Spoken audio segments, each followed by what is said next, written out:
Magandang umaga po sa bawat isa. Yan. Pwede ba nating ngitian ang ating mga katabi? Hello mga kapatid. Kamusta po? Ayan. Pwede po ba tayong, maaari na po tayong tumayo? No? Umpisa natin yung pagpuri sa ating Panginoon. Ayan. Bago po yan, meron po muna akong isi-share.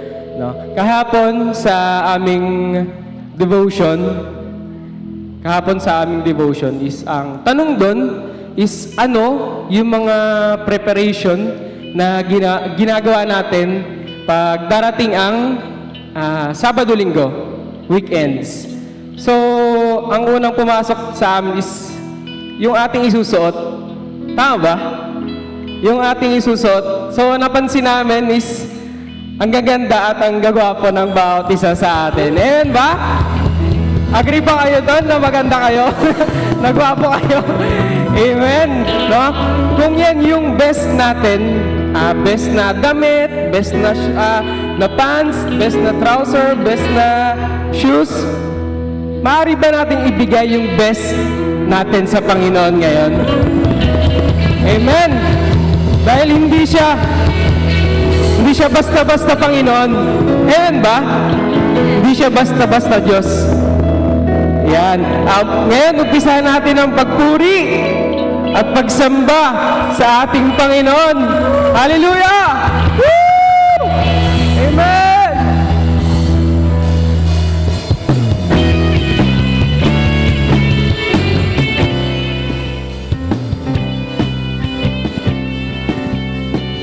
Palakpak mo ang iyong kamay!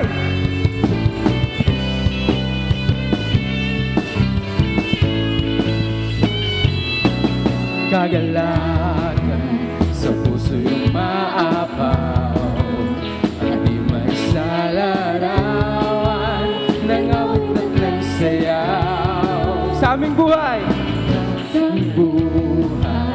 ang dulot ay pag-asa. Sa pag-ibig ng iyong dugo, Jesus, mga pagkakasalay na patawad na. Inagdiriwang namin ang iyong pagliligtas. Yaya ng iyong kahabagan na pag-ibig mo wagas. Inagdiriwang namin ang tagumpay mo sa krus. Inagdiriwang ka namin, O Jesus.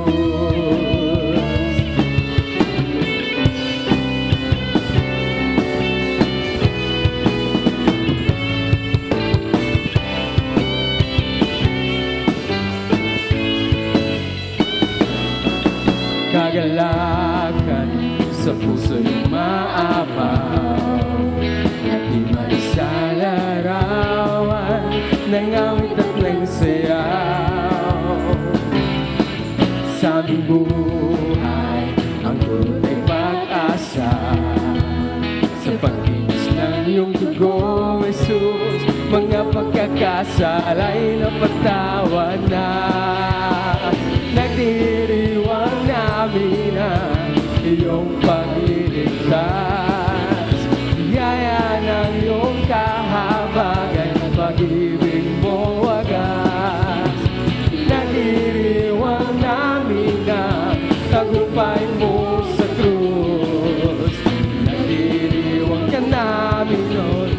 Nagdiriwang namin ang iyong pagliligtas. Pagdiwang mo, kapatid! Kaya ng iyong kahabagan at pag-ibig mo wagas. Nagdiriwang namin ang tagumpay mo sa krus. Minsan pa! Woo!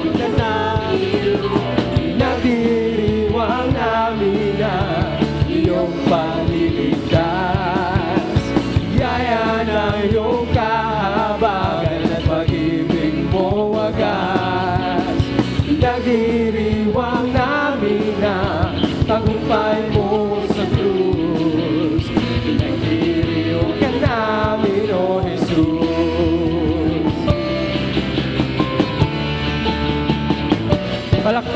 Sambay sa Panginoon.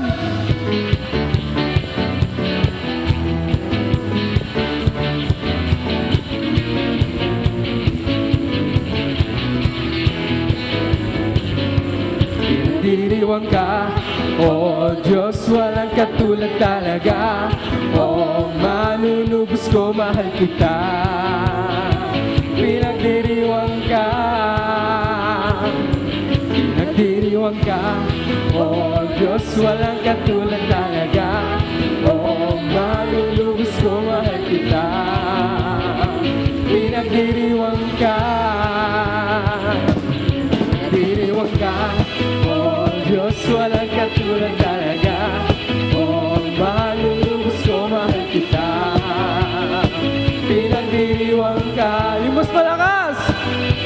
Pinagdiriwang ka, oh Diyos, walang katulad talaga. Oh, manunubos ko, mahal kita. Pinagdiriwang ka, pinagdiriwang namin ang iyong pag-ibig. Yes, Lord!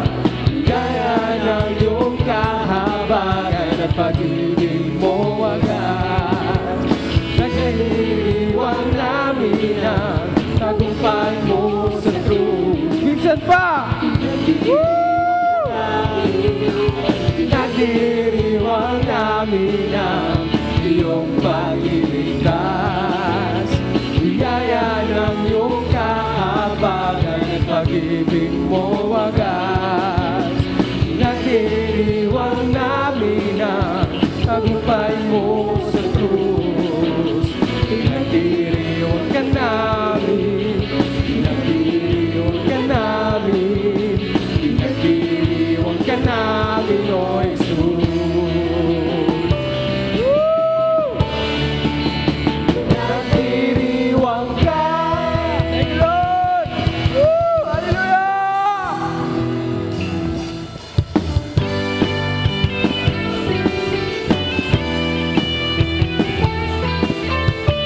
Lahat tayo aawit.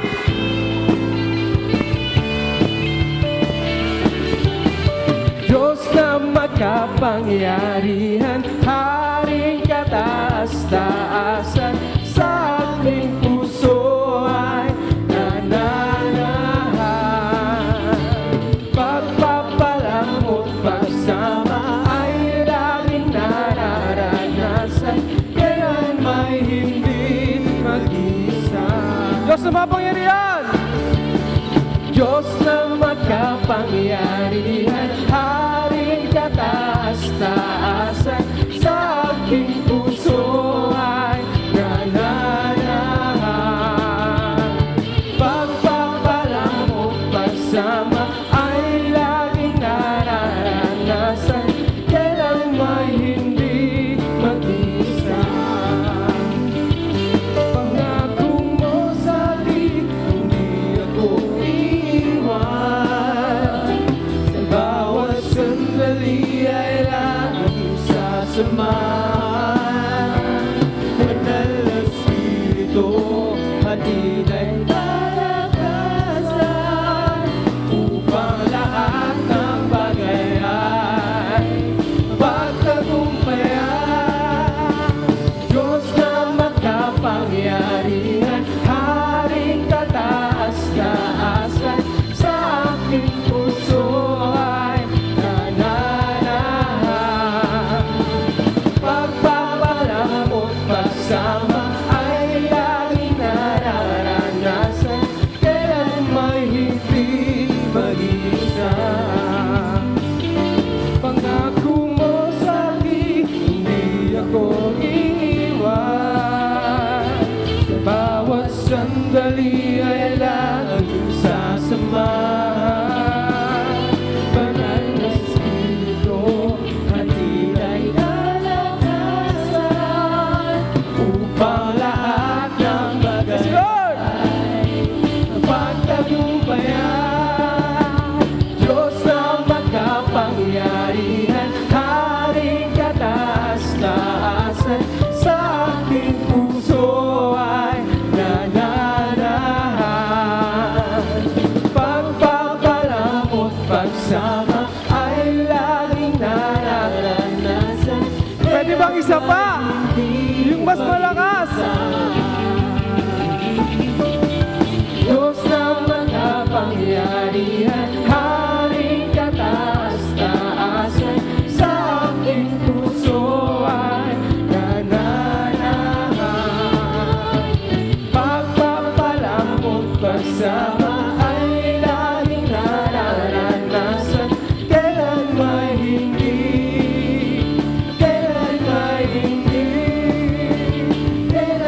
Tunay na kay sarap magpuri, Panginoon, sa iyo.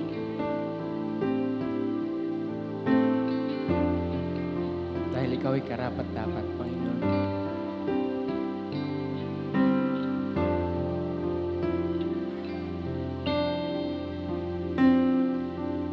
Sa iyong biyaya, ako ay namamangha.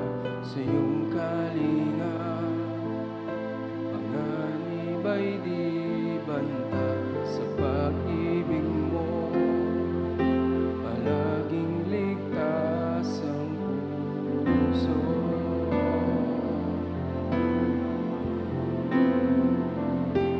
Mangusap ka, lingkod mo'y nakikinig. Sa ingay man, bulong mo'y natatani. Asa ikaw, sa'yo puso ko'y minsan pa, church, mangusap ka. Mangusap ka, lingkod mo'y nakikinig. Sa ingay man, bulong mo'y nagtatani. Pag-asa ikaw, sa'yo puso ko'y tatahan.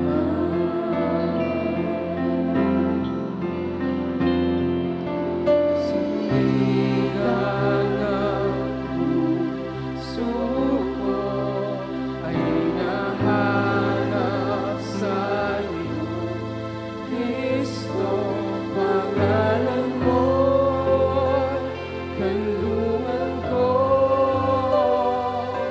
Sa ligan ng puso ko ay nahanap sa'yo, Kristo, pangalan mo'y kanlungan ko. Kailan pa man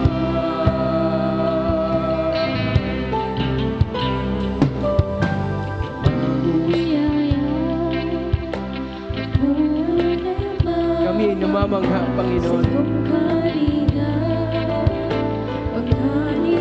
sa iyong kapangyarihan, sa iyong kadakilaan, Panginoon.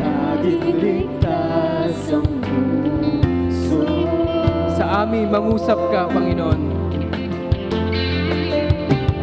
Mangusap ka, lingkod mo'y nakikinig.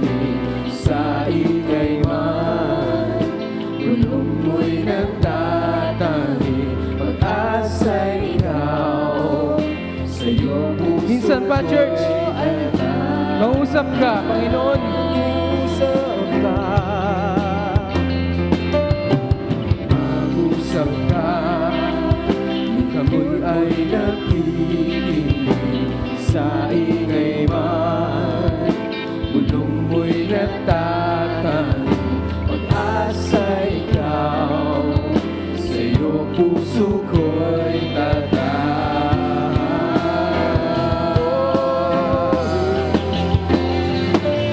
Sa ligan ng puso ko ay nahanap sa'yo, Kristo, pangalan mo'y kanlungan ko.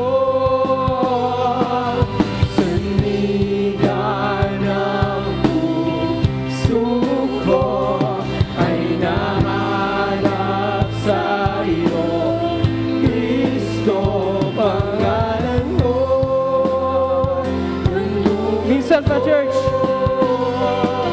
Sa ligan ng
Minsan pa, church.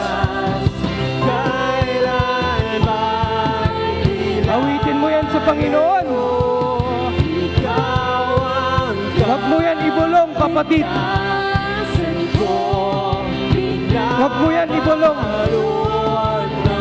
Kung maaaring isigaw, isigaw mo. Dahil para sa Panginoon yan. Para sa Panginoon yan, kapatid. Ikaw ang kaligtasan ko, binabalot ng iyong lakas sa piling mo. Minsan pa, church. Kailan may dilalayo, ikaw ang kaligtasan ko, binabalot ng iyong lakas sa piling mo, ako'y ligtas. Sandigan ng puso ko ay nahanap sa iyo. Tanging sa'yo lamang, Panginoon. Pangalan mo, Tanging sa'yo lamang namin matatagpuan, Panginoon. sandigan Ang aming kaligtasan, Panginoon. ko ay Walang iba. nahanap sa iyo. Walang iba, kundi sa'yo lang. Sa'yo lang, Panginoon. Sandigan ng puso ko ay nahanap sa iyo. Kristo, pangalan mo, kanlungan ko. Sandigan ng puso ko ay nahanap sa iyo. Kristo, pangalan mo, kanlungan ko. Umawit ka, kapatid. Sandigan ng puso ko ay nahanap Yung pag-awit mo, sa iyo. Kristo, naririnig niya yan. pangalan mo'y kanlungan ko. Sandigan ng puso ko ay nahanap sa iyo. Kristo, pangalan mo'y kanlungan ko.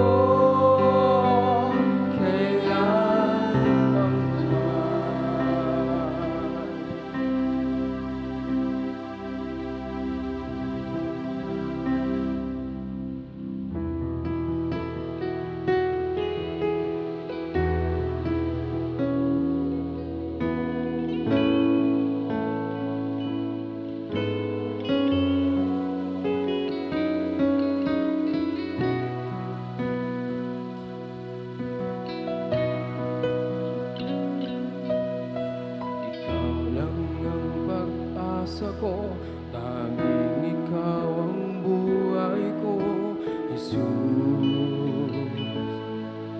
Kahit ako'y nangangamba, basta't ikaw ang kasama, panatag na.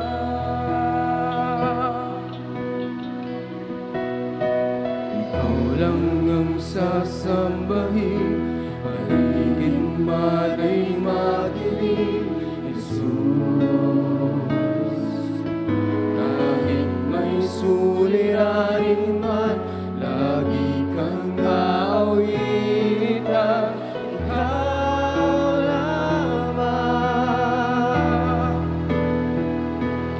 Kahit kailan di ka nagkulang, biyaya mo sa akin laging laan. Ang pag-ibig mo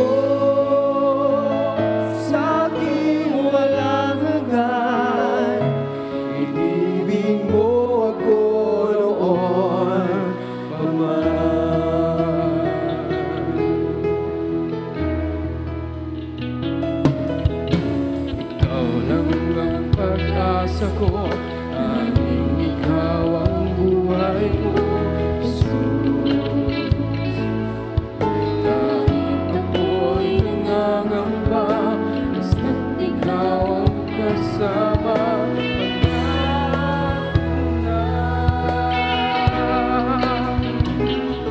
ikaw lang ang sasambahin, paligid man ay madilim, Jesus. Kahit may suliranin man, lagi kang naawitan, ikaw lamang. Kahit kailan, di ka nagulang, biyaya mo sa akin lagi lang. Ang pag-ibig mo sa akin walang hanggan, inibig mo ako. Yung mas malakas, Kurt! Kahit kailan, di ka nagulang, biyaya mo sa akin lagi lang. Kahit kailan, Panginoon, Pag-ibig mo, hindi po kayo nagkukulang sa amin. inibig mo ko noon. Hindi po kayo nagkukulang. Kahit kailan, Lagi po kayong sapat. kukulang, Lagi po kayong tapat sa akin lagi sa iyong mga pangako, Panginoon. ang pag-ibig mo sa akin walang hanggan, inibig mo ako noon pa man. Bawit ka! Panginoon, dakila katapat sa dalangin ko, ako'y inibig mo kahit ako ay ganito. Walang katapusan ang pagmamahal mo, walang pinipili ang puso mo. Panginoon, dakila katapat sa dalangin ko, ako'y inibig mo kahit ako ay ganito. Walang katapusan ang pagmamahal mo. For the last time, church, Ang puso isigaw mo sa Panginoon! Panginoon, dakila katapat sa dalangin ko, ako'y inibig mo kahit ako ay ganito. Walang katapusan ang pagmamahal mo, walang pinipili ang puso mo.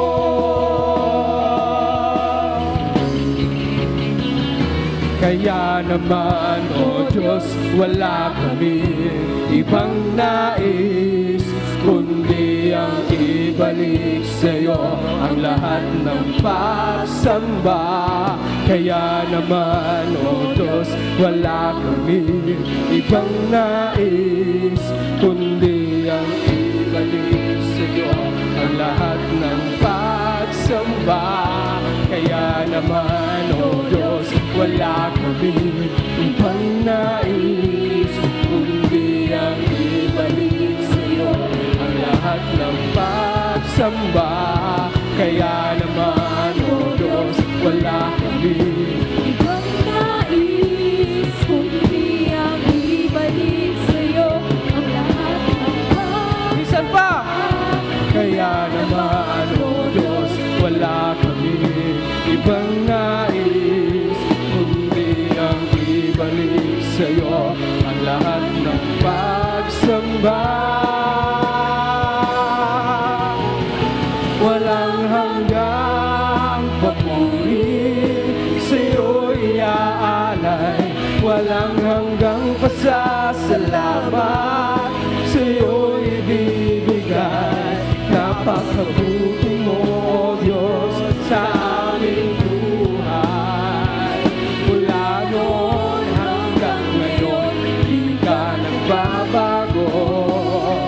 walang hanggang papuri sa'yo'y iaalay, walang hanggang pasasalamat sa'yo'y ibibigay.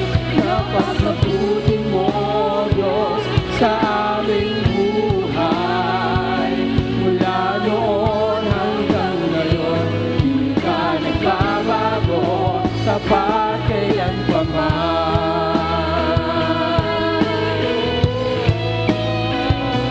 Ikaw ay tapat. Kaya naman, O Diyos, wala kami ibang nais, kundi ang ibalik sa'yo ang lahat.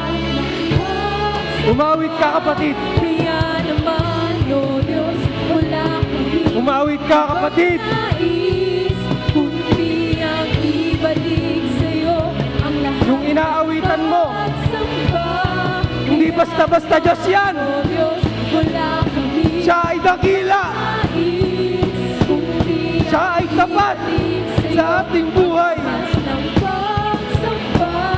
Kaya naman, O Diyos, wala kaming ibang nais, kundi ang ibalik sa'yo ang lahat ng pagsamba. Kaya naman, O Diyos, Wala kami ibang nais, kundi ang ibalik sa'yo ang lahat ng pagsamba. Walang hanggang papuri sa'yo iaalay, walang hanggang pasasalamat sa'yo'y ibibigay. Napakabuti mo, Diyos, sa aming buhay. Mula noon hanggang ngayon, for the last time, church, babago. Walang hanggang papuri sa'yo iaalay, walang hanggang pasasalamat sa'yo ibibigay. Napakabuti mo, Diyos, sa aming buhay. Mula noon hanggang ngayon, di ka nagbabago. Mula noon hanggang ngayon, di ka nagbabago. Mula noon hanggang ngayon, di ka nagbabago.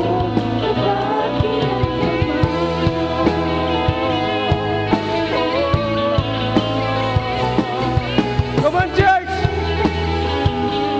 Mawit ka sa Panginoon!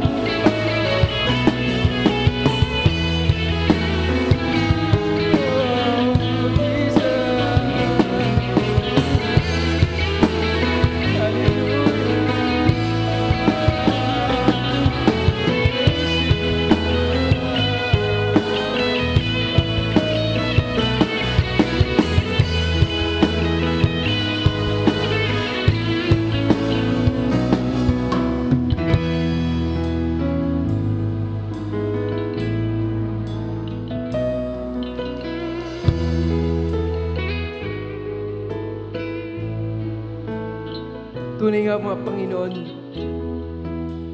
nakaisarap umawit sa iyo, Panginoon. Kaisarap magpuri sa iyo, Panginoon.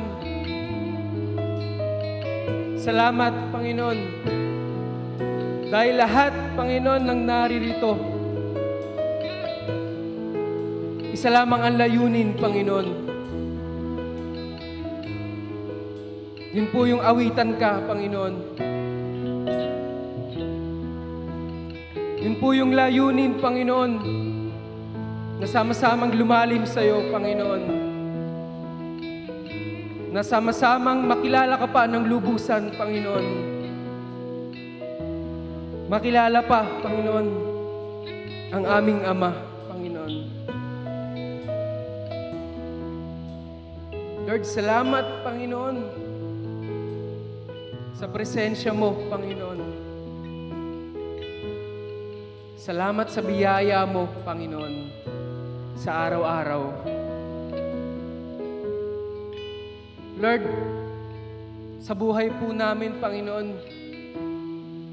nararanasan man namin, Panginoon, yung kapusin, Panginoon, yung kulangin, Panginoon.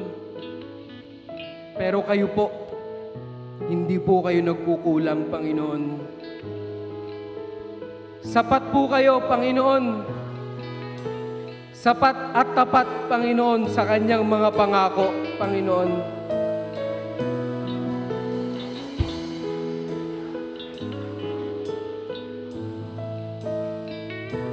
Kayo po ay dakila, Panginoon.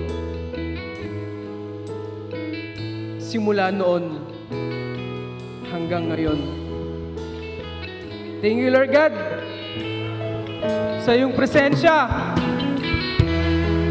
Presensya, Panginoon, na patuloy namin nararanasan, Panginoon, sa araw-araw naming pamumuhay, Panginoon. Lord, salamat muli, Panginoon. Never po kayo nagkulang, Panginoon. Sapat at sobra-sobra, Panginoon. Thank you, Lord God, Panginoon. Sa'yo lamang namin binabalik ang pinakamataas na papuri at ang pinakamataas na pagsamba sa tanging pangalan mo lamang. Lahat ay magsabi ng Amen. Thank you, Lord.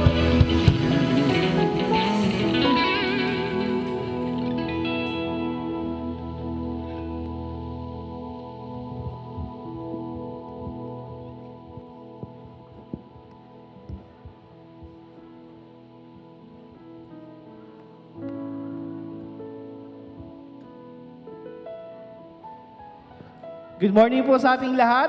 Morning po. Kamusta po ang lahat? Amen. Mukha pong may energy ah. So, mali po natin palakpakan muli ang ating Panginoon. Praise God. Praise God. So, isang linggo na naman po ang natapos. Isang umaga na naman na magkakaroon tayo ng time to listen to the Word of the Lord and syempre to have a fellowship with one another sa mga kapwa po natin. Kapatid. So, but few announcement lamang po. So, we will going to have a water baptism. Okay? So, for those who na hindi pa po nababaptize, we encourage everyone po noon na magpa-water baptize. That will be April 17 to 18. So, that will be Thursday to Friday. So, last registration po will be March 15, 2025. So, kindly please reach out to Nanay Ay Cuartero if you wanted na magpalista po and for water baptism po and for the few instructions pa po. And noted lamang po no, na wala po tayong re-water baptism po. Okay po? So yung Bible reading guide po natin, ito po ay nakapost na po sa ating Christian Church of Faith Marikina page. Sino po dito yung naka-follow na po sa ating page? Woo! So, encourage everyone po no, na mag-follow po tayo. And doon po, pinopost po siya every morning po. So, meron din po tayong Bible reading card. Pwede po tayo manghingi po ulit kay Nanay Ay Cuartero to get your Bible reading card po. Para po, nasusundan po natin no, yung progress po natin. Ang saya po kayong makita na every month, no, nakikita po natin yung progress natin. Ay, nakasunod po pala ako sa Bible reading. So, ang saya po, no? So, yun lamang po ang ating few announcements today po, no? And tayo po dadako sa ating another form of worship is the tithes and offering. So, ako po humihingi ka ng pasensya sa mga na-message ko po kahapon. So, may message po kasi ako kahapon, pero i-share ko po later on.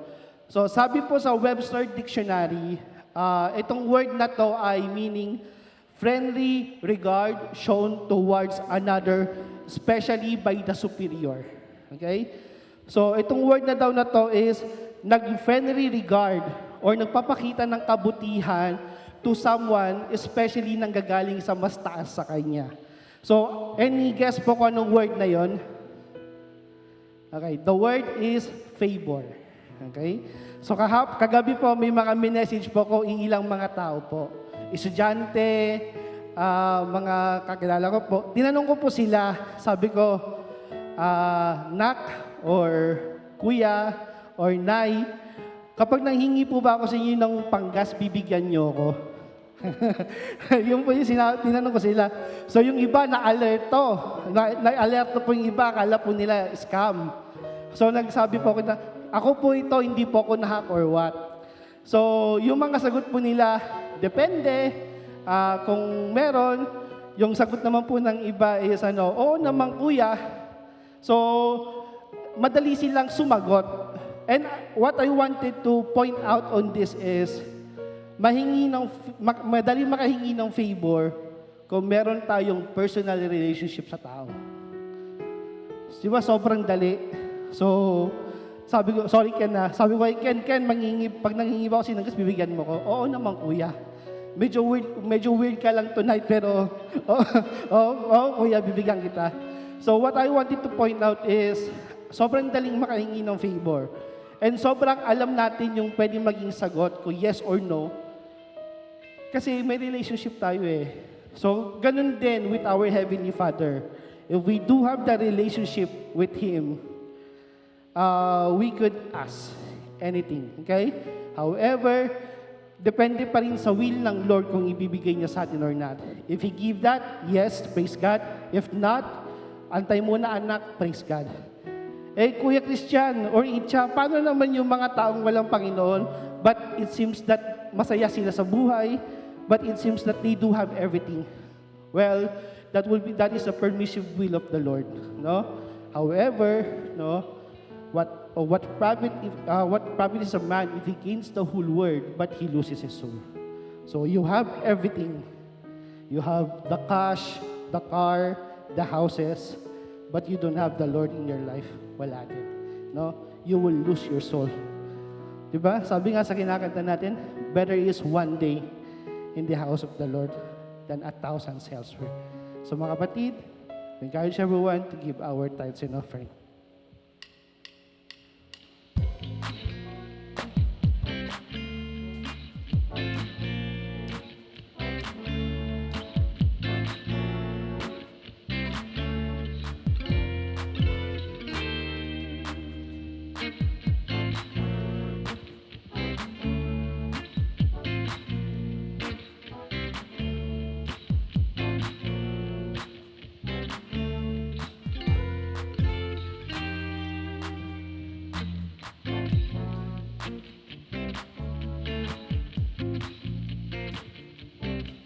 Let us pray po.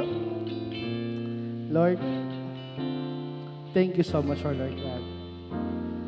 Thank you, Lord God, for the favor na naranasan po namin sa inyo, Lord God. And Lord, thank you, Lord, sa grace na nakakatayo pa kami, Lord God.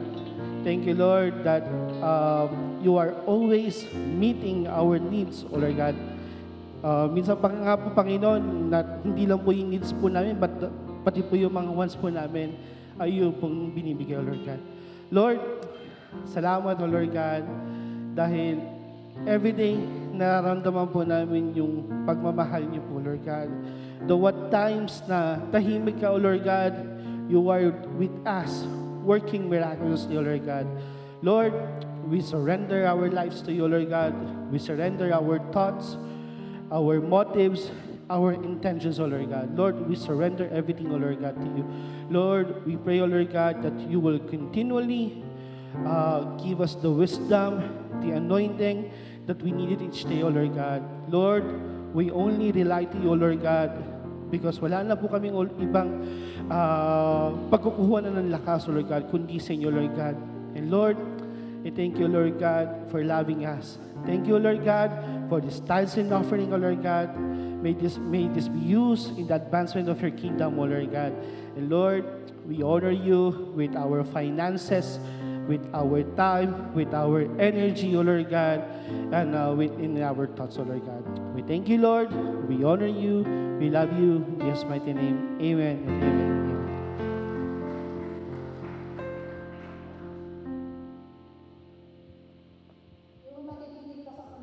Yung nakikinig ka sa salita niya, pero kumikilos na pala ang banal na espiritu sa iyo. Ako pala si Sister Grace. Uumpisan ko ang buhay ko Mula nung ako'y nagkaroon ng asawa at nagkaroon din ng 3 anak. Hanggang sa dumating ng taong 2008, nagkahiwalay kaming mag-asawa. Sa madaling salita, iniwan ko ang pamilya ko at iniwan ko ang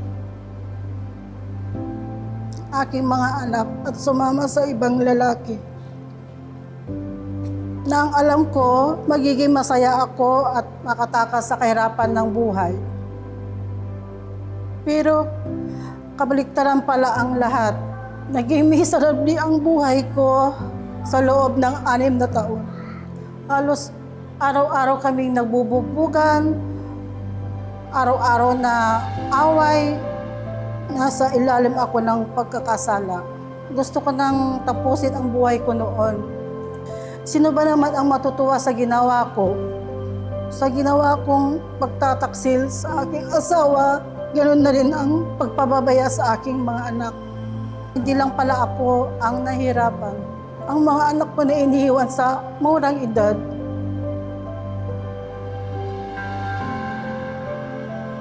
Naging miserable din ang kanilang mga buhay.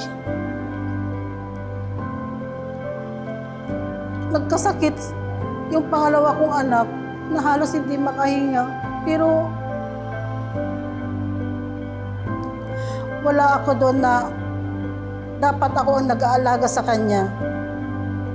Sabi ng aking nanay, sarili mo lang ang iyong iniintindi.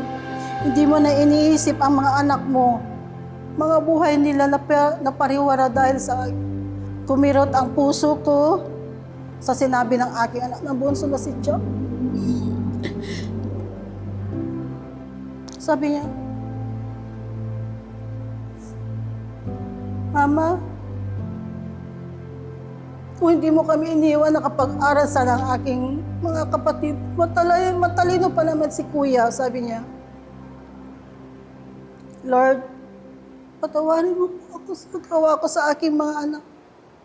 Hanggang sa magkahiwalay kaming yung kinakasama ko.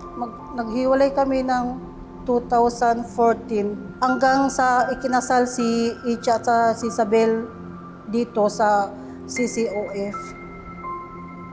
Salamat sa buhay ng aking anak na si Icha at yung time siguro yun na kilala niya ang Panginoon, ginamit din siya ng Panginoon para sa akin, para makilala ko siya bilang Diyos at tagapagligtas ng aking buhay. Isang araw na pagyaya sa akin dito, na hinihipo na pala ako ng banal na espiritu.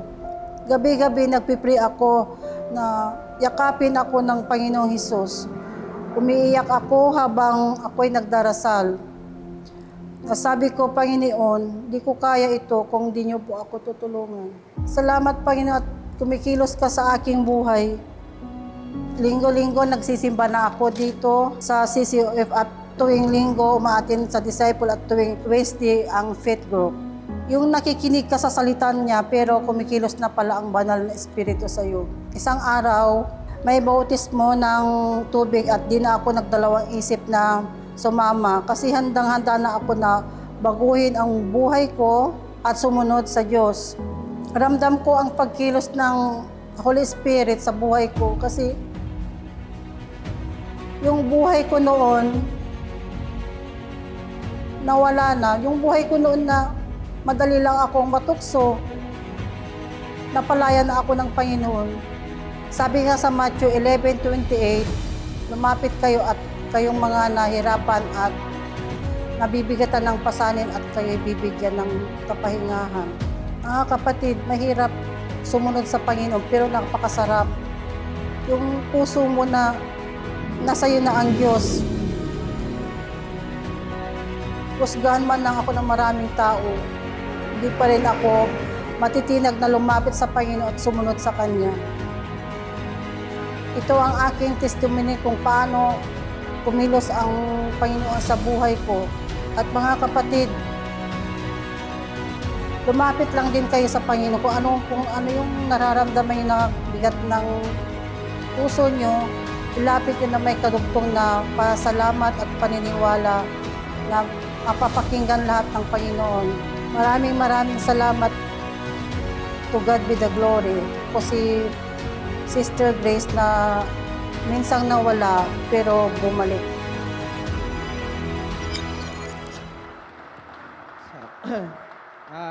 Tinatawagan ko po si Tita Grace at siya po ay papanalangin po natin. Tita Grace. Maraming salamat po, Tita, sa pag-share ng buhay niyo po. It's very brave. No, very brave. Kami po yung nag-shoot nun, tapos ako din yung nag-edit niyan. Ilang beses kong pinakinggan, ilang oras ko pinaglaanan ng oras para i-edit. Pero every time na pinapakinggan ko, nakita ko yung kilos ng Panginoon sa buhay niya. You know, it's not easy to share yung past.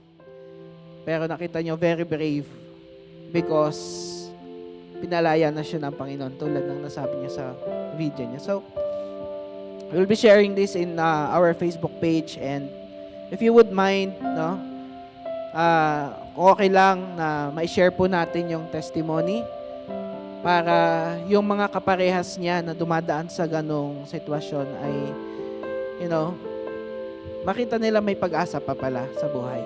Let's extend our hands to our sister in Christ. Panginoon, maraming salamat po, Lord, sa buhay ni Tita Grace.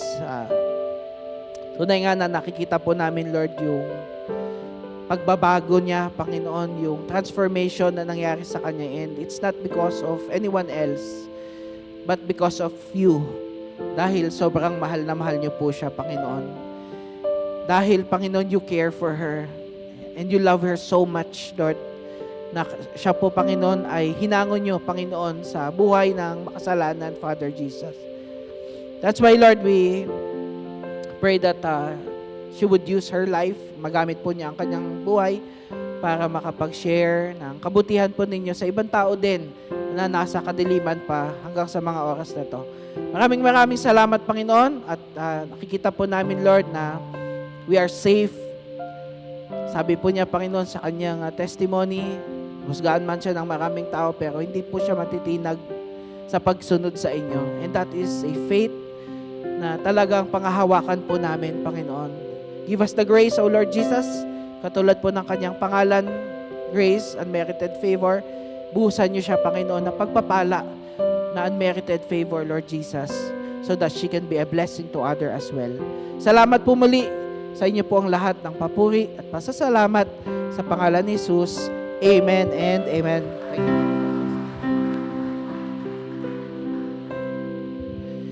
Praise God. Sino kayang next? Sino kayang next na magbibigay ng kanilang testimony of how good the Lord is? Mabuti po ba ang Diyos? I know it's one of the stories. Isa lamang po yan sa mga story na magpapatunay na may Diyos tayo na buhay. May Diyos tayong nagmamahal at nag-aaruga sa atin. And I'm so excited sa gagawin po ng Panginoon sa atin. Hindi lang ngayong umagang ito, kung hindi sa mga susunod pang panahon. You know, God is not through. Hindi pa ho tapos ang Panginoon sa atin. And whatever it is, I know that it is for the better and it is for the good. And before we go on sa atin pong pag-uusapan ngayong umagang ito, ay matanong ko lamang po, meron po ba tayong first-timers? Meron po ba tayong first-timers? Wala. Next week, meron. Let's invite people. Hindi po para dumami yung church, no? Hindi po para dumami tayo, pero let's invite people so that they may come to know the Lord and magkaroon sila ng peace, ng joy na nakakanasan natin, you know? So I pray na mag-overflow po yung grasya po ng Panginoon sa atin. So let's pray, mga kapatid. Lord, we thank you for your wonderful presence this morning. We thank you, Lord, that you are alive, you are good, you're so adorable, Lord Jesus. You are magnificent, you are all-powerful, O God. You know everything. Panginoon, you are in everywhere, Lord Jesus. And so, Lord, we want to give you our hearts and our minds, our worship. Kayo lamang, Panginoon, ang karapat-dapat na itaas sa lugar na ito, sa aming mga puso, sa aming mga buhay, Panginoon, loob at labas ng simbahang ito.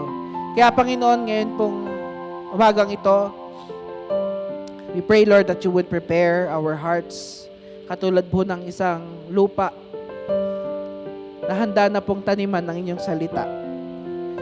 Ang sa gayon, Lord, ito po ay lumago sa amin at magbunga po sa aming mga buhay.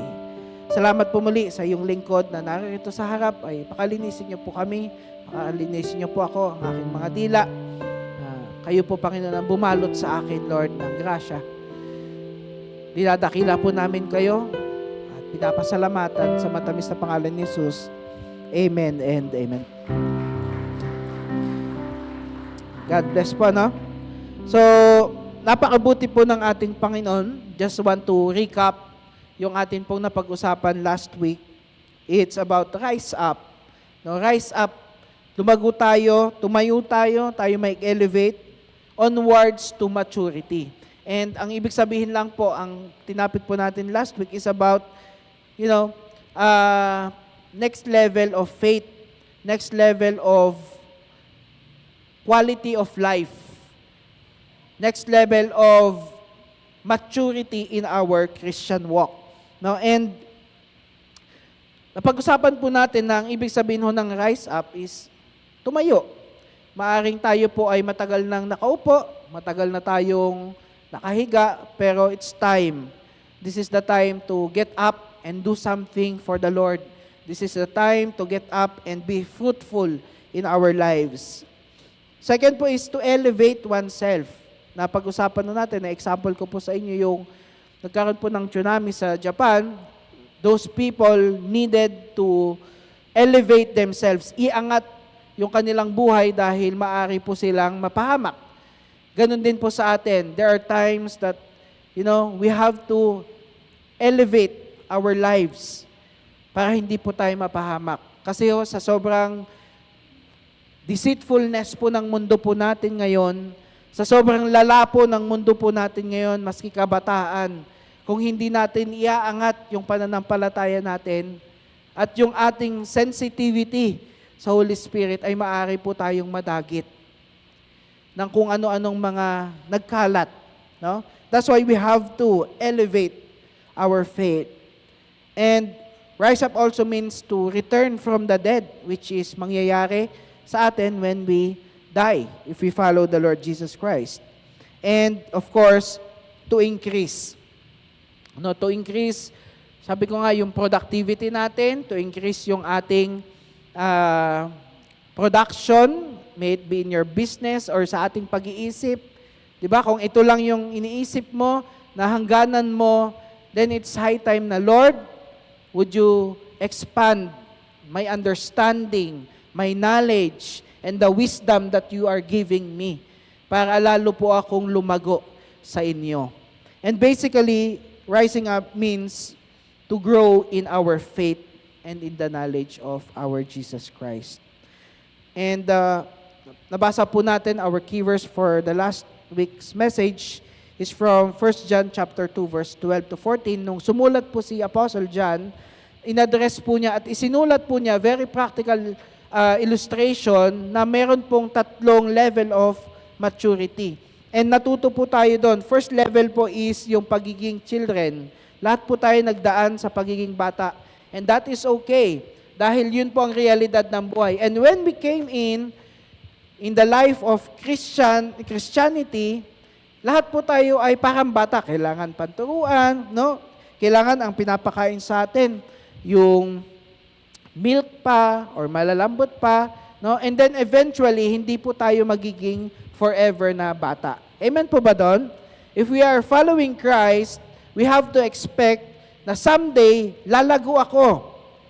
Na someday I would rise up and take the responsibility and the calling that God is giving me. Kaya po, napakahalaga na maunawaan natin na kung ano yung estado natin nung tinanggap natin si Kristo, hindi po yun forever. Because ang desire and will po ng Panginoon sa atin ay growth. Lumago po tayo sa ating pananampalataya. Second po, na in-illustrate po ni Apostle John is young men, yung mga kabataan, di ba? Ito po yung mga taong minamahal ang salita ng Diyos. Yung salita ng Diyos ay parte na ng kanilang buhay. And they are not satisfied with milk anymore. Ayaw na nila yung mga pasundot-sundot, encouragement, hindi. Nauuhaw na sila. Sila po ay nagugutom na sa salita ng Diyos. Kaya on their own, na hindi mo na kailangan sabihan, di ba, when we mature, pag tayo po nagmamature in reality, pag alam nating may natapo na juice or milk, di ba, pag mature ka, alam mo na yung gagawin mo, kukuha ka ng ano. Kapag bata yung nakatapon, medyo iiyak pa siguro or kung ano man yung gagawin niya. But since we are already maturing, we are able to handle ourselves na. Di na natin kailangan ma-remind na, oy, magbasa ka ng Bible. No, you have to, spend time with the Lord. Ikaw na yung kusang naghahanap at nagsasaliksik ng salita ng Diyos. And that is one of the basis that we are already maturing. Uhaw ka na sa salita ng Diyos. No, paggising mo sa umaga, hindi ka makatiis na hindi ka nakapag-usap sa Diyos. Matutulog ka na hindi ka man lang nakipag-usap kay God, yun, parang hindi mo na kayang tiisin. Kaya kahit minsan, kahit pagod ka, you would spend your time in prayer and reading God's Word. Ano pa ho yung mga characteristics ng young men? They are not playing anymore. Seryoso na sila sa pagpaplano nila. Kung yung mga bata po, they do not plan. Diba yung mga bata, hindi naman nila pinaplano, anong ulam natin? No, kaya wala silang iniisip na gano'n. Yung mga young men, they are preparing, they are planning for their future. No? Hindi na yung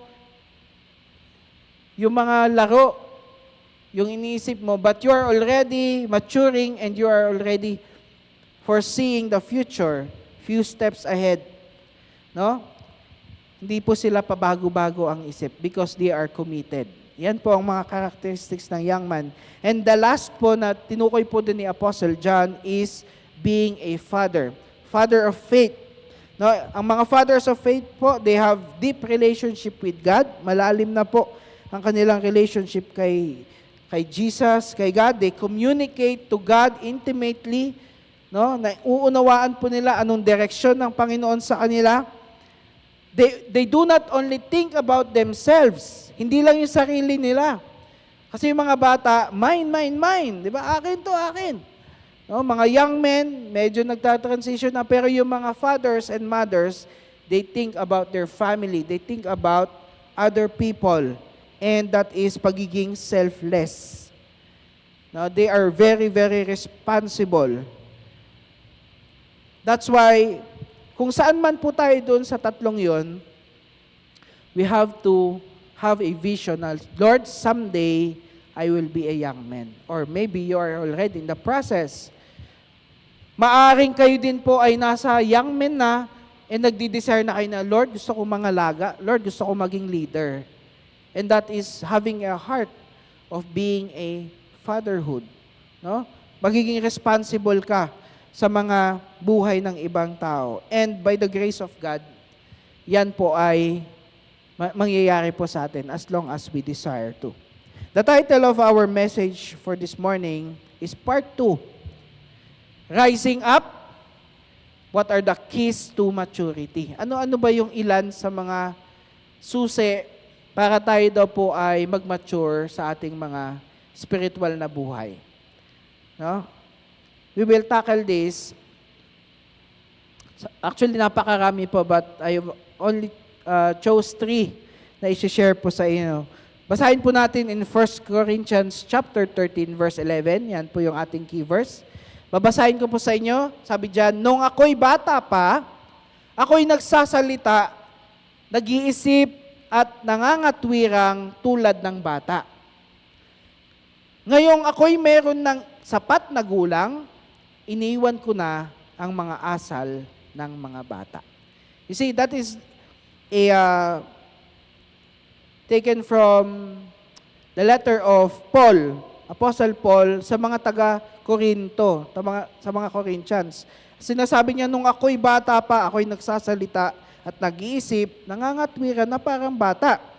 Ngayon, ako'y meron ng sapat na gulang or matanda na ako, iniwanan ko na ang mga asal ng mga bata. And with that, ito po yung maging desire po natin na darating yung araw na dahil sa tayo po ay nagdi-desire at nagmamature na sa Panginoon, ay progressive po yung ating paglago sa Kanya to the point that people will come to know the Lord and they will come to us and they will ask for help and we will be able to help them because napagtagumpayan na po natin at iniwan na po natin yung pagiging asal bata.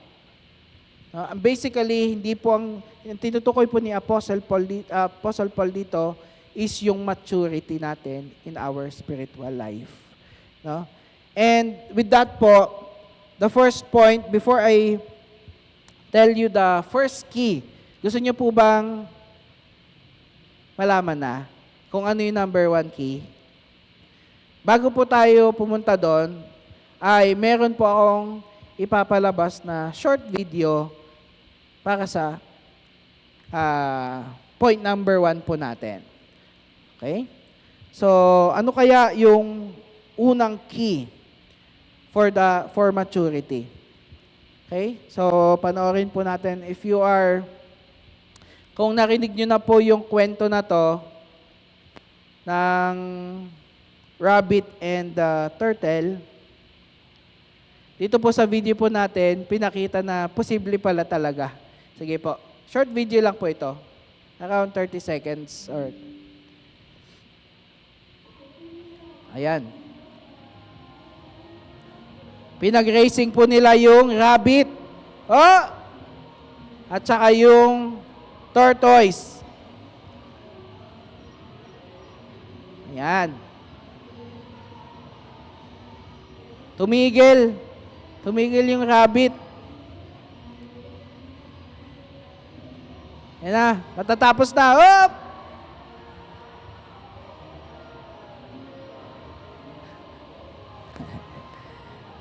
Ayan. So the winner is the turtle. Palakpakan naman natin yung pagong. Ano ba? Alam niyo po, nung bata po tayo, paulit-ulit po natin naririnig yung storya na yan, di ba?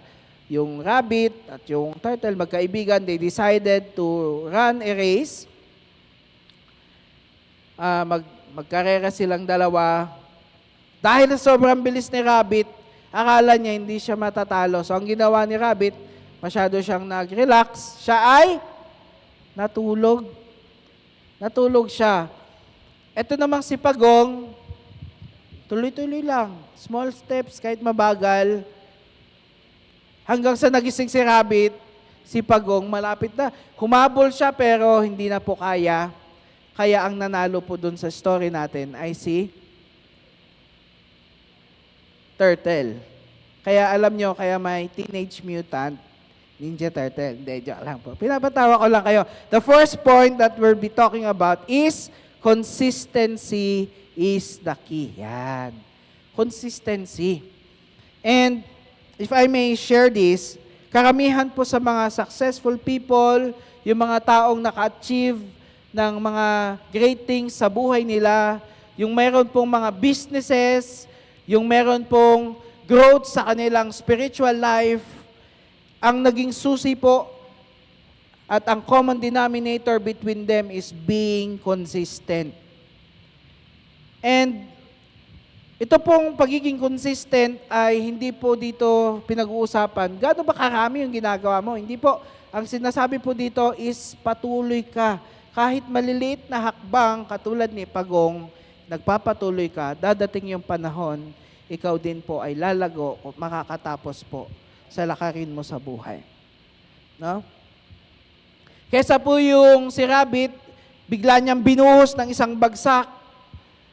Tayo minsan, ganun tayo, gusto natin, sige, full force, pak, active, ganito. Tapos pagdating ng panahon, napagod at na-burn out, hindi na nagpatuloy.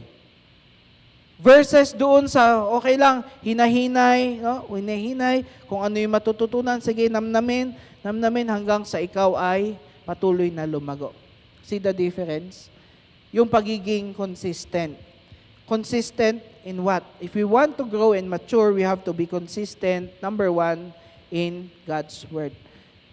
Consistent in our reading of God's Word. Matanong ko lamang po, no? Sino po dito ang nagbabasa ng Bible araw-araw? Yung, araw-araw. Sino po ang nagbabasa at least once a week? Once a week. Once a week. Nagbabasa ng once a month. Sino ho dito nakakita na ng Bible? Ha? So at least meron ho tayong desire. And that's why we are encouraging each and every one of us na magkaroon po tayo ng hunger and thirst sa pagbabasa ng salita ng Diyos dahil ito po ang magkukos para tayo po ay mag-mature. Dati po yung Bible reading guide po, sinesend lang po sa GC ng mga workers, mga volunteers. Pero napag-usapan po natin, why not share it doon sa mga tao? Kasi, baka meron po sa atin talaga na, wow, Lord, gusto ko pang lumago. That's why, nandun na po yun sa ating Facebook page every day. At 3 a.m. in the morning, mag-upload po yung ating Bible reading. So, I encourage you mga kapatid na kahit pa paano, kaya po tayo meron ba nga Bible reading card, is for us to, magkaroon po tayo ng assessment sa sarili natin. Ay, ito na pala ako. Uy, consistent na pala ako. Maski pa, meron po tayong mga worker dito, o meron po tayong worker dito nung nag-start siya. Alam nyo, pa isa-isa lang yung kanyang Bible reading per day. New Testament ata yung binabasa niya. Tapos, nung lumalago siya, napapansin namin yung kanyang Bible reading nagiging 2 na per day. Hanggang sa ngayon po, 3 times na po yung kanyang pagbabasa. No, merong New Testament, may Old Testament, and merong Psalms or Proverbs. So, nakita namin yung growth ng worker na ito. And talagang natutuwa po kami because we know na kapag inayos po natin ang salita ng Diyos sa ating buhay, there will be growth and promotion and change. Hindi na tayong katulad na dati na wala lang, parang nakikinig lang tayo, magkakaroon tayo ng inner desire to level up in our spirituality. Pangalawa po na kailangan natin ng consistency is consistency in prayer or panalangin po. No? And prayer is the best way to communicate with God. Yan po ay pagpapala po ng Panginoon natin. Yan po ay grasya ng Diyos sa atin na we are able to communicate with God. And gusto ko lamang pong klaruhin na you don't have to go to the church para makausap ang Panginoong Diyos. Because He is everywhere. He is omnipotent. He is all-powerful. No? Alam niya lahat ng bagay. He is everywhere. Kaya po kahit nasaan po kayo, nasa trabaho kayo, nasa eskwelahan kayo, if you talk to God, He can listen to you at naririnig ka niya. Di ba sabi po ni Brother Amil kanina, nung nagpapaawit, umawit ka! Nakikinig sa iyo ang Diyos. Nakikinig ang Panginoon. Every time that we sing songs, worship to Him, He listens. Kasi yun po yung way na masasabi natin sa Kanya, Lord, You are special sa aming buhay. You are great. No, yung pag-worship kasi gustong-gusto po ng Panginoon na siya po ay sinasamba sa pamamagitan ng awitin. And I'd like to encourage each one of us to, spend time in prayer. Nasaan man tayo, naglalaba ka, pray ka. Diba? Ako nagtatrabaho ako, nagpa-pray ako. Nagpa-pray ako. Ewan ko kung nakikita ko ng mga kasama ko ng mga non-Christians, pero I don't mind. I speak in tongues, pero hindi naman yung sinisigawan ko sa, hura ba? Hindi naman ganon. Hindi naman yung OA. Baga sa sarili ko ng Lord. Okay, ito. Nasa Philippine Heart Center po ako for the past few days. Kasi may project po kami doon. And meron pong mga doctors na mga nagkakaroon po ng seminar, and habang fina-flash po nila yung operation, kasi pinapakita nila ano ba yung bypass surgery, ano ba yung ginagawa nila, kikita ko yung puso, yan ganyan. Sabi ko sa Panginoon, Lord, sobrang salamat sa mga doktor na ito kasi ang hihirap ng kanilang mga terminologies, hindi ko na nga maintindihan yung mga pinag-uusapan nila. Pero sa isip-isip ko, Lord, salamat sa mga doktor na ito kasi, they're spending their lives, nag-aaral sila para pag may mga patients or pag meron tayong problema, they're able to help us. No? Sobrang sabi ko, kaya pinagpe-pray ko sila. No, ganun din sa atin. Saan man tayo dalhin? Sa Panginoon, we have to learn how to pray. And also in our intimate, private life. Kamusta po yung prayer life po natin? Kamusta po yung panalangin po natin sa Panginoon? Praise God. Sa mga nagtatrabaho, marahil sobrang dikit-dikit yung ating schedule. Pero I pray and I encourage you to spend time in prayer with God. Tingnan nyo, iba yung dating. Iba yung dating ng araw. Kahit na stressful yung araw, dahil sa ikaw ay nanalangin, meron kang peace. Nakakapag-isip ka ng tama. Bakit? Nanalangin ka eh. That is the power of prayer in our lives. And we have to be consistent with that. Kailangan consistent, hindi paputol-putol. Mamaya, malakas ka, mamaya. Ang tawag doon, yo-yo. Pakisabi sa katabi mo, yo-yo Christian. Minsan mataas, minsan mababa. Minsan mataas, minsan mababa. Ayaw po natin ng ganun sa ating buhay spiritual. We want, kahit na small steps lang yan, but consistent. Consistency is the key. Alam niyo po, nabasa ko, sabi dun sa isang comment, hindi daw tayo kailangan ng Diyos. God doesn't need us to pray, but He wants us to pray. No? Hindi, ang Diyos po natin, kaya mag-pray tayo o hindi, Diyos siya. Tama ho ba? Kaya mag-pray ka o hindi, Diyos siya. But He wants us to pray. Ibig sabihin, He wants to communicate with us and He is giving us the access sa Kanya para makausap po natin siya. He can perform His miracle without us. Pero binigyan niya tayo ng pribilehiyo na lumapit at makipag-usap sa Kanya. Every man in the Bible, kahit basahin niyo po yung ating Biblia, every man of God in the Bible communicates with God. And that is the key. Sila David, sila Abraham, sila Moses, sila Samuel, the prophet, sila Paul, sila Apostle John, sila Peter, lahat po sila nakikipag-communicate kay God. Even Jesus spent His time to communicate with the Father. Kung si Jesus nga nakikipag-communicate kay God, nagpe-pray siya, eh di lalo na po tayong mga normal na tao lang. Yung need natin na makapag-pray kay God. So I ask you this morning, kapatid, kamusta po yung ating prayer life? And I hope na we have to decide na, Lord, I want to be mature, I want to step up in my prayer life, and so I will commit at least minutes of my day to spend time with the Lord. Ilang oras po meron yung isang araw? 24 hours. Ilang oras tayo mananalangin? Siguro sabihin mo ng 10, 20, 30 pag busy ka. No? So, ibig sabihin, kapatid, 30 minutes doon sa 24 hours na binigay sa atin ng Diyos. Ano ba naman yun yung 30 minutes? Sabi mo na, 10 minutes na manalangin ka sa Panginoon. Pagkakait pa ba natin yun sa Diyos?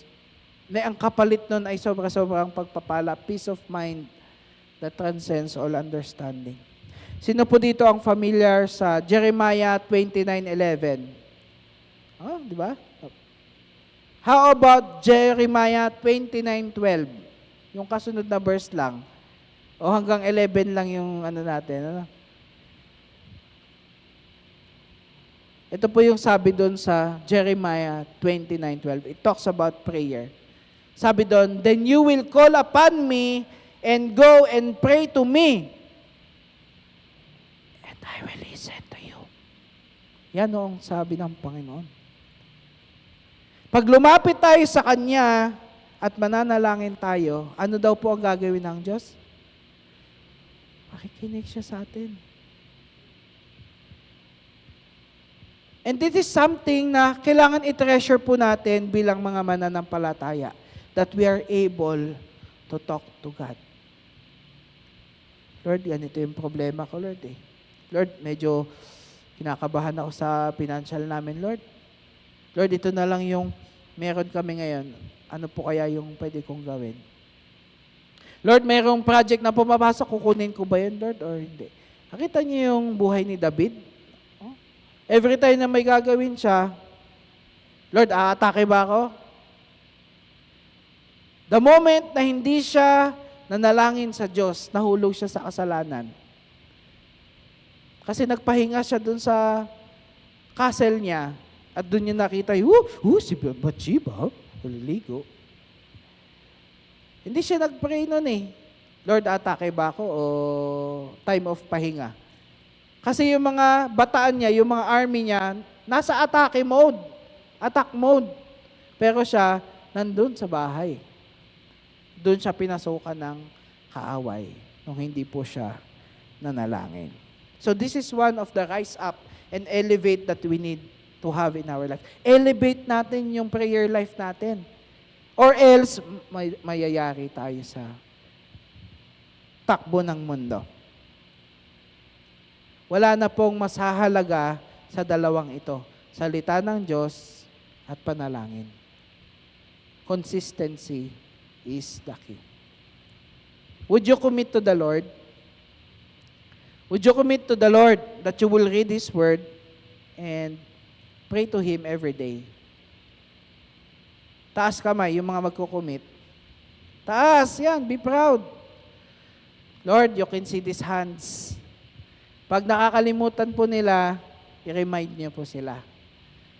Kasi para sa atin din po ito. Number 2, second po na gusto ko pong i-share sa inyo, the keys, yung mga susi para tayo po ay mag-mature, is that we have to learn to face our battles and trials. Dapat matuto po tayong harapin yung mga pagsubok ng buhay po natin. Kasi pag tinatakbuhan natin ang tinatakbuhan yan, pag huminto tayo at lumingon, hahabol yan. Andyan pa rin yan. But if we learn how to face them by the wisdom of God, kaya po natin siyang solusyonan sa biyaya po ng ating Panginoon. Di ba po? Kung kasama po natin ang Diyos, who can be against us? Even the problems that are chasing us. Yung mga problema, yung mga trials na humahabol sa atin, ask the Lord for His grace and wisdom and understanding and knowledge. Lord, ano bang gagawin ko dito para magapi ko or mapagtagumpayan ko yung problemang ito? We have to face our problems. Huwag mo naman tignan yung katabi mo, we have to face our problem. Huwag naman.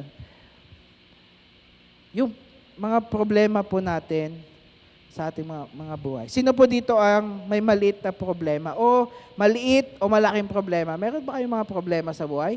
Ako marami eh. Di ba? Marami tayong problema, pero sa biyaya ng Panginoon, andun yung pagtitiwala natin na, Lord, you allow this trial in my life. I believe na kaya ko to. 1 Corinthians chapter 10, verse 13. Basahin niyo po yun. Wala pong inalaw ang Panginoon sa buhay natin na pagsubok na hindi po natin kayang gapiin. So, ibig sabihin, pag dinadanas mo yung pagsubok na yan, alam ni God na kaya mo yan. The question is, kailangan natin tanongin siya, Lord, paano ko po masusolusyonan? Paano ko po magagapi? Kasi sure ka eh. Sure si God na kayang-kaya mo yan pagtagumpayan.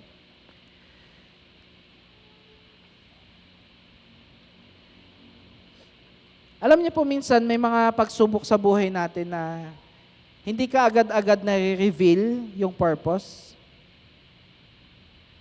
Bakit natin pinagdaanan or pinagdadaanan ng isang bagay, hindi ka agad lumalabas yung why.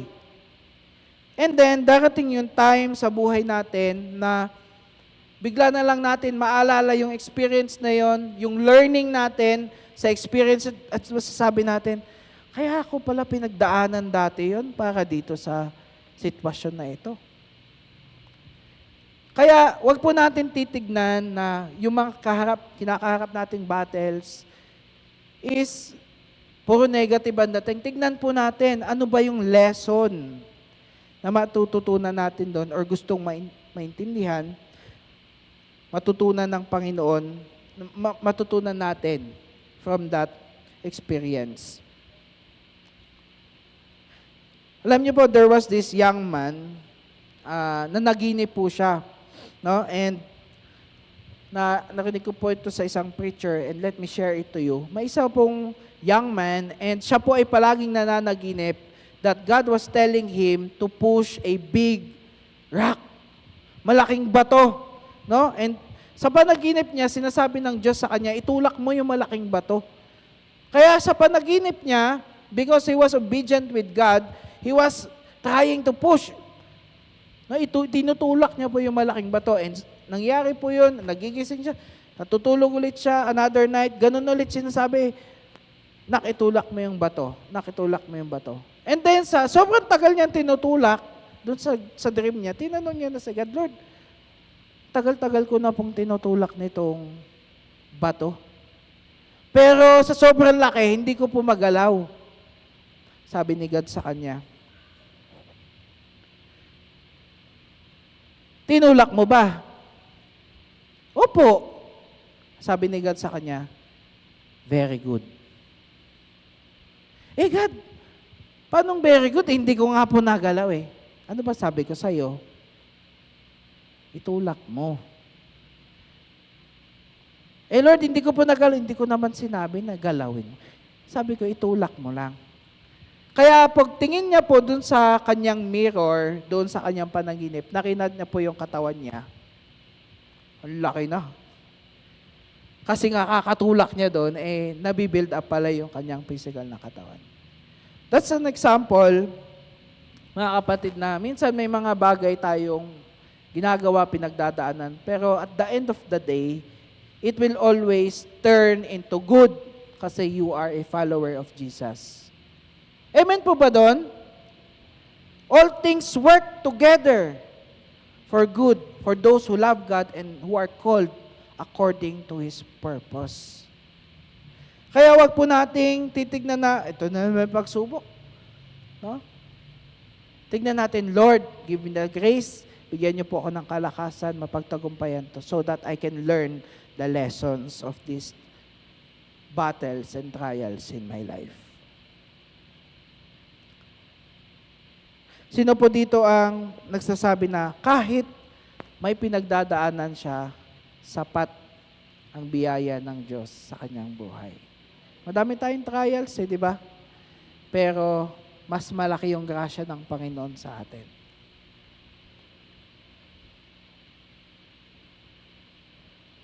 Meron daw pong mag-asawa. Yung lalaking asawa, sabi niya, Honey, magche-church lang ako sa CCOE pa. Sunday yun. Sabi nung asawa, sige honey, pero di ka naman talaga nagche-church masyado ah. So umalis yung lalaki, bumalik sa bahay nila. Pagbalik ko ng asawang lalaki, binuhat niya yung kanyang asawang babae. Sabi nung asawang babae, sabi niya, nakinig ka kay pastor, no? Sabi ng lalaki, oo, nakinig ako kay pastor. Ano sabi ni pastor? Maging sweet ka at mahalin mo yung asawa? Hindi. Sabi ni Pastor, buhatin ko yung problema ko. Buhatin ko yung burden ko. Carry your cross. Joke lang po yun, no? Pero ibig ko po sabihin, yung katabi ninyo, hindi naman yan problema, di ba? Hindi naman yan kalaban eh. Kakampi natin yan. Minsan, apektado lang ng kaaway, no? Apektuhan, syempre. Pero, yung mga katabi mo ay kapatid mo sa Panginoon. Kakampi mo yan. Kung kamag-anak mo yun, lalo nang kakampi mo yan. Alam niyo po yun? Alam niyo, pag may times na kami po ay nagkakaroon po ng misunderstanding ni Mrs., i-remind ako ng Panginoon, wait lang, hindi mo kalaban yan. Kakampi mo yan. Pag siya naman yung medyo mainit, wait lang, hindi mo ako kalaban, kakampi mo ako. Di ba ho? So tayo magkakapatid kay Kristo, ano po yung lesson para sa atin? No matter what, we can trust God for the process. No? Pagtiwalaan po natin ng Panginoon. Sabi po sa Proverbs chapter 3, ayan pala yung yung nagbuhat. Proverbs chapter 3 verse 5 to 6, trust in the Lord with all your heart. Basahin nga po natin ng sabay-sabay. 1, 2, 3, go! Trust in the Lord with all your heart. Do not depend on your own understanding. Seek His will in all you do, and He will show you which path to take. We have to trust in the Lord. Pagtiwalaan po natin ang ang Panginoon, mga kapatid. Wala pong problema ang hindi kayang solusyonan ng Diyos sa ating mga buhay. Ano po yung mga problema na kinakaharap natin sa ating mga buhay? Maaring ito yung mga battles natin, yung kinakaharap natin, maaring yung dati nating buhay. I would imagine si Tita Grace kung gaano niya pinaglaban sa Panginoon yung kanyang past. It's not easy. Maari pong yung mga bisyo na nakahawak pa po sa atin hanggang ngayon. Mga kaugalian na pinapatigil na po ng Panginoon, pinapabitaw na po sa atin. Mga hinanakit sa mga taong nakasakit sa atin. Ano po ba yung battle na meron po tayo ngayon? So we have to learn how to face it by God's grace and say, God is with me. Gusto ko nang magbago. Layas ka na sa buhay ko kasi pampabigat ka lang. Or we can ask the Lord, Lord, give me wisdom so that I may know how to face this problem. Nasubukan nyo na po bang masiraan ng gripo sa bahay? Di ba tulo ng tulo? Kahit na tumutulo pa rin, yung metro natin tumatakbo. Ano po dapat gawin pag may problema yung gripo? Ayusin. Dahil hanggat hindi po natin naayusin, tatakbo at tatakbo yung problema na yun. Ganon din po sa ating buhay. We have to ask the Lord, Lord, paano ko po ayusin yung problemang ito para hindi na po siya nag-re-reoccur. Ibig sabihin, paulit-ulit sa aking buhay. Point number 1, consistency is the key. Point number 2, learn to face your battles and trials. And point number 3, and my last point for you this morning, get out of your comfort zone. Get out of your comfort zone. Kasi pag nandun lang tayo sa comfort zone natin, hindi talaga tayo lalago. Kasi same old situation, same old yung nangyayari sa atin. Alam niyo po ba minsan kung bakit mas ninanais ng mga tao magstay sa comfort zone? Number 1, it's because comfortable. Walang hirap. Yun lang, chill lang. Pangalawa, tamad. Ayaw lumabas ng comfort zone. Pangatlo, pwedeng takot. Kasi baka magkamali, baka ano. But if we do not get out of our comfort zone, hindi po tayo matututo ng panibago sa ating mga buhay. Ano po yung nagkukos sa atin para hindi lumabas sa comfort zone natin? Takot? Natatakot tayo? Saan? mapulaan ng ibang tao, natatakot tayo magkamali, ang daming, sa isip mo pa lang, talo ka na, paano pa pag ginawa mo? Kaya po, it's very, very important na ipa-renew yung ating pag-iisip sa Panginoon. Para yung mga decisions natin, according to His will, and we know na pag tayo lumabas sa ating comfort zone, tayo po ay matututo. Joshua chapter 1 verse 9. Sabi ng Panginoon kay Joshua, tandaan mo ang bilin ko, magpakatatag ka at takasan mo ang iyong loob. Huwag kang matatakot o mawawala ng pag-asa sapagkat akong si Yahweh na iyong Diyos ay kasama mo saan ka man magpunta. Ang ganda ng verse po na ito. Ulitin ko po, tandaan mo ang bilin ko, magpakatatag ka at lakasan mo ang iyong loob. Huwag kang matatakot o mawawalan ng pag-asa sapagkat akong si Yahweh na ano? Na iyong Diyos ay kasama mo saan ka man magpunta. Sabi ni Amel kanina, hindi yan Diyos lang. Sino ba si God? Sino ba yung nagsasalita dyan na kasama mo ko? Diba? The one who created the heavens and the earth. The all-powerful God. Kaya sabi niya, ako bahala sa'yo. Sagot kita. Diba? Minsan yung anak ko, pag inuutusan ko, medyo natatakot-takot pa. Ako bahala sa'yo, anak. Ito lang ako, titignan kita. Sumusunod siya. Napagtatagumpayan niya. You see? Paano pa kaya pag yung Ama natin sa langit ang nagsabi sa, ako bahala sa'yo, huwag ka matakot. So we can get out of our comfort zone and trust the Lord that He will be with us wherever we go. Saan ka man magpunta. Saan kayo nagpupunta tuwing weekdays? Sa school, trabaho, pasyal, minsan sa mga, dalaw ka sa kamag-anak mo, etc. Lakas-lakas ang loob Sinabi ng Panginoon kasama kita, saan ka man magpunta. Amen po ba doon? Pakisabi sa puso mo, lakas-lakasan ng loob. Kasama mo ang Diyos. Psalm chapter 56, verse 3 to 4. Basahin po natin ng sabay-sabay. 1, 2, 3, go! But when I am afraid, I will put my trust in you. I praise God for what He has promised. I trust in God, so why should I be afraid?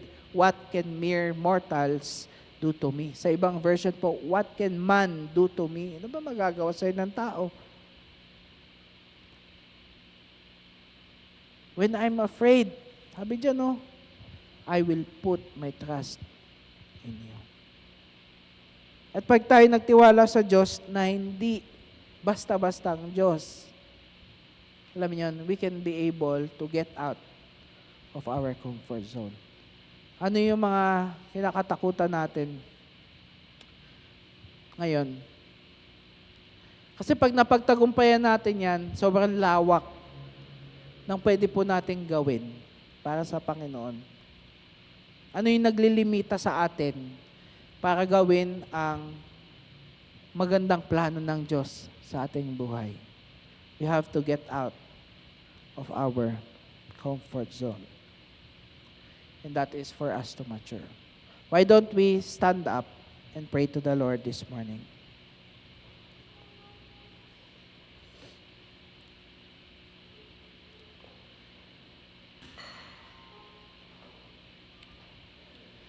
Gusto ko pong ipanalangin yung mga taong nag-struggle sa kanilang consistency, especially when it comes to the Word of God and prayer. Wala na pong ibang way para lumago tayo sa ating pananampalataya, kundi ang salita ng Diyos at ang panalangin. If you're struggling in consistency with these things, I will pray for you this morning. Lord Jesus, I lift up to you these people, Panginoon, na yung mga anak, and we are fully aware, 100%, alam po namin in our hearts and in our minds that we need to read your word and to pray. But somehow, Lord, may dumadating sa buhay po namin na nag-struggle po kami. Nagagapi po kami, Panginoon, ng busyness ng buhay. Nagagapi kami minsan, Lord, ng katamaran, Panginoon. Nagagapi kami, Panginoon, ng minsan na out of focus po kami. I pray for these people right now, Lord Jesus. Pinapanalangin ko po sila, Panginoon, sa mga oras na to, that you would give them a strong desire, that you would give each and every one of us that strong desire for your word, na mauhaw po kami sa iyong salita, that we can't live without, hindi po kami, Panginoon, makakatulog na hindi po kami nagbabasa ng inyong salita, nagme-meditate ng inyong salita, nang hindi po kami makakatulog, Lord, nang hindi po kami nananalangin, but always remind us, Lord Jesus, to be consistent in these things. If you are that person, pwede mo bang itaas ang iyong kamay at sinasabi mo na, Lord, taas mo kamay mo, kapatid. Yan. Sabihin mo sa Panginoon, Panginoon, inaalay ko sa iyo ang aking oras. Inaalay ko sa iyo simula sa araw na ito, sa mga oras na ito, sa mga minutong ito, na ako ay magbabasa ng iyong salita.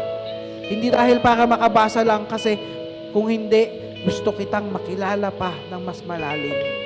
Hallelujah. At nakataas ang aking kamay na nagsasabi na, patawarin mo ako dahil nakaligtaan ko ang mga bagay na ito. Sa mga oras na ito, Panginoon, nakikita niyo po ang puso ng bawat isa. Bigyan niyo po kami ng kalakasan para magawa po namin to on daily basis. Sige po, pakibaba na po ang inyong mga kamay. I'd like to pray for those people who are running away from trials and battles in their lives. Maaring ito po ay past po natin, or maaring hanggang ngayon ay nagpapabigat sa atin. Nagpapabigat sa atin tuwing ito po ay nababanggit. Kapag nalalaman natin, naalala natin, bigla tayo nag-iiba yung mood natin. Biglang parang umiinit ulit yung ating ulo. Nagiging masama ulit yung ating isipan. Na minsan, napapatanong tayo, Lord, gusto na kitang sundin, pero meron pang nagpapabigat sa atin. What is your battle today, kapatid? Ano yung trial na yan? And the only way to solve that is to face that problem, to face that trial, to face that past, para ikaw ay makamove on sa Panginoon. Kung ikaw yan, at meron kang past na gustong i-let go sa Panginoon, gusto mong harapin mo na ngayon yan, kapatid. Taas mo yung kamay. Taas mo yung kamay. Hindi mo tinataas yan sa akin, tinataas mo yan sa Diyos. Hallelujah. You can see that hands, Lord. Hallelujah. I pray for strength. I pray for your power and the Holy Spirit. Take away, Lord Jesus. Take away, Lord Jesus, the past. Yung mga nakalipas, Panginoon, mga hurts. Hallelujah. Yung mga nagpapabigat sa kanila, Panginoon. Yung mga hindi magagandang bagay from the past na nagawa po namin. Those are hunting us. Pero ngayong araw na to, Panginoon, by your power and by your grace and by your Holy Spirit, haharapin po namin sila, sapagkat alam po namin na kasama po namin kayo at mapagtatagumpayan po namin ang mga pagsubok na ito sa aming buhay. Lord Jesus, you can see our hearts, the hearts of our brothers and sisters. Nakikita niyo po ito. Kaya dalangin po namin, Panginoon, patuloy niyo po kami, Panginoon, palakasin so that we can run the race ng patuloy, Panginoon, sa inyo. Salamat, Panginoon. sa inyong grasya. Salamat, Panginoon, and we are laying everything in your hands right now. In Jesus' name we pray. Amen and amen.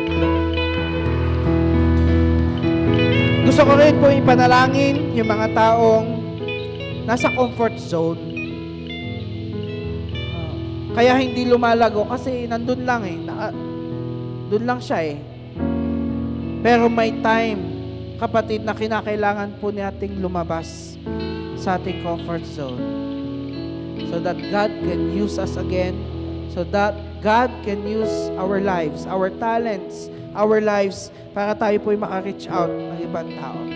If you want to grow and you want to mature, get out of your comfort zone.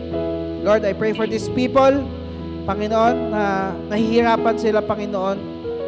Probably they are experiencing fear. Natatakot sila, Panginoon, mag-fail. Natatakot sila, Panginoon, na magkamali.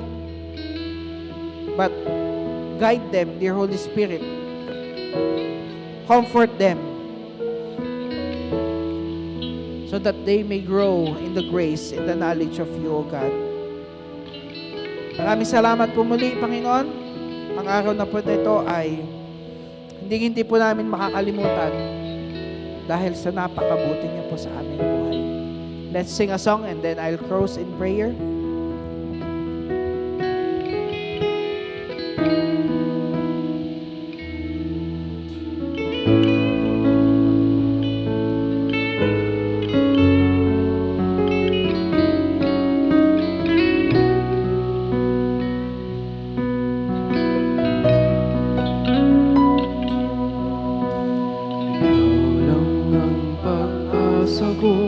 Tanging ikaw ang buhay ko, Jesus. Kahit ako'y nangangamba, basta't ikaw ang kasama. Panatang na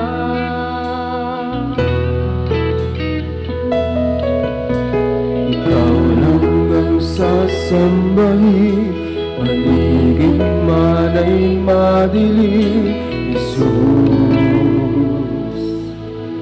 Kahit may suliranin man, lagi kang aawitan.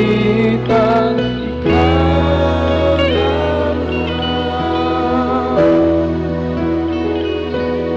Kahit kailan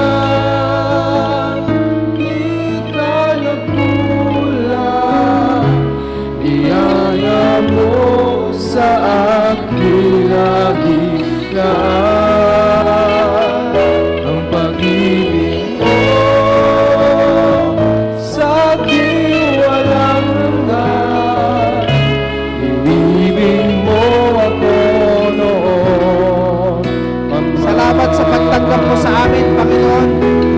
Salamat sa iyong biyaya, O Diyos. Salamat sa iyong pagpapatawad. Ikaw lang ang pag-asa ko, tanging ikaw ang buhay ko, Jesus. Kahit ako'y nangangamba, basta't ikaw ang kasama.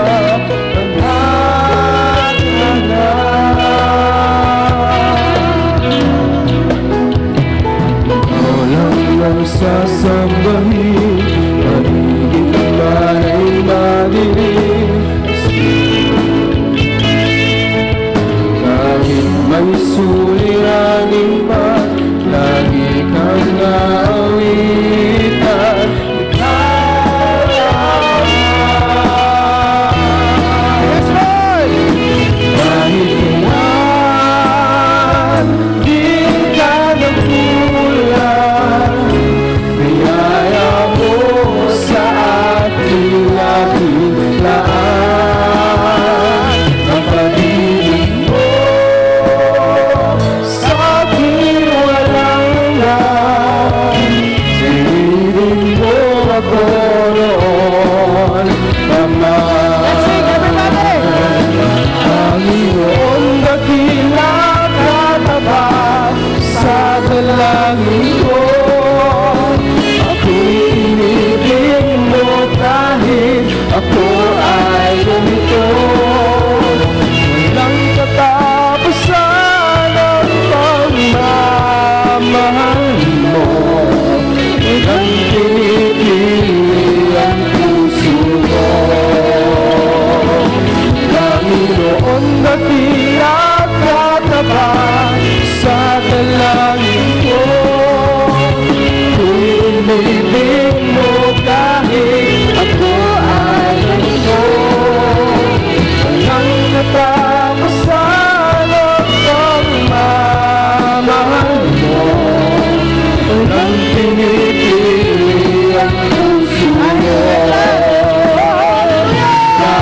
kailan di ka nagkulang.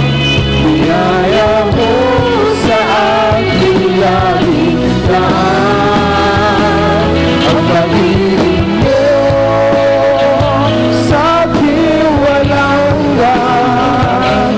Piniling mo ako noon, Ama.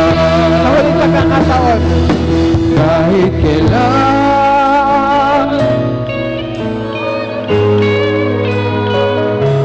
Niyaya mo sa aking laging daan. Ang pag-ibig mo